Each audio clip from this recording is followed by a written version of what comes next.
Argentina താരം Lionel Messi December 13-ന് celebrity മാച്ചിൽ ഹൈദരാബാദിൽ കളിക്കും. മെസ്സിയുടെ ഗോഡ് ടൂർ ഇന്ത്യയിൽ സന്ദർശിക്കുന്ന സ്ഥലങ്ങളിൽ ഹൈദരാബാദും ഉൾപ്പെടുത്തിയിട്ടുണ്ട്. സെലിബ്രിറ്റി മാച്ച്, ഫുട്ബോൾ ക്ലിനിക്, സ്വീകരണം, മ്യൂസിക്കൽ പ്രോഗ്രാം എന്നിവ ഹൈദരാബാദിൽ ഉണ്ടാകുമെന്ന് സംഘാടകനായ സദ്ഗുരു ദത്ത അറിയിച്ചു. ഇതിനിടെ അർജന്റീന ടീം മാർച്ചിൽ വരുമെന്ന് കായികമന്ത്രി വി അബ്ദുറഹ്മാൻ ആവർത്തിക്കുന്നുണ്ട്. 2 ദിവസം മുൻപ് അർജന്റീന ഫുട്ബോൾ ടീമിന്റെ ഇമെയിൽ വന്നെന്നും കായികമന്ത്രി പറയുന്നു.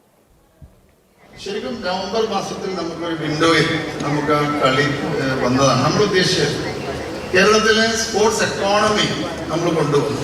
അപ്പോൾ ആ ഒരു സ്റ്റേഡിയത്തിന്റെ അംഗീകാരം ലഭ്യമാകാത്തതുകൊണ്ടാണ് നമ്മൾ ആ ഒരു വിൻഡോയിൽ നമുക്കൊരു ചെറിയ ശ്രമം. ഇപ്പോൾ കഴിഞ്ഞ ദിവസം ഒരു 2 ദിവസങ്ങൾക്ക് മുമ്പ് നമുക്ക് ഇതുമായി ബന്ധപ്പെട്ട അർജന്റീനൻ ടീമിൻ്റെ ഒരു മെയിൽ മാർച്ചിൽ അവർ നിർബന്ധമായും വരാമെന്ന് അടുത്ത ദിവസം തന്നെ അതിൻ്റെ ഒരു അനൗൺസ്മെന്റ് നടത്താമെന്ന് അവർ അറിയിച്ചു.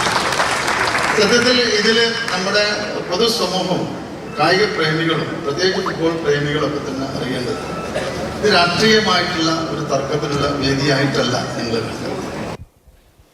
അതേസമയം കൊച്ചി സ്റ്റേഡിയം നവീകരണത്തിൽ സ്പോൺസറുമായി കരാറില്ലെന്ന് മന്ത്രി സമ്മതിച്ചു. ഒരു സ്പോൺസർക്കും സർക്കാരിന്റെ മുതൽ വിട്ടുകൊടുക്കില്ലെന്നും കായിക മന്ത്രി